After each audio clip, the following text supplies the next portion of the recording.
கண்ணத்தின் முத்தத்தின் ஈரம் அது காயவில்லை.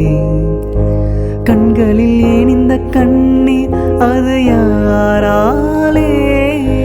கண்ணியின் கழுத்தை பார்த்தால் மனமாகவில்லை.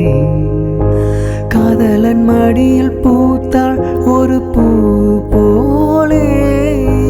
மன்னவனே உன் விழியால் பெண் விழியை மூடு. ஆதரவாய் சாய்ந்து விட்டால் ஆரிரரோ பாடு.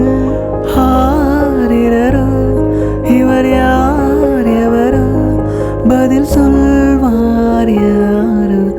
என்ன சத்தம் இந்த நேரம் நதியின் மொழியா? என்ன சத்தம் இந்த நேரம் கோயிலின் மொழியா? கிளிகள் முத்தம் தருதா?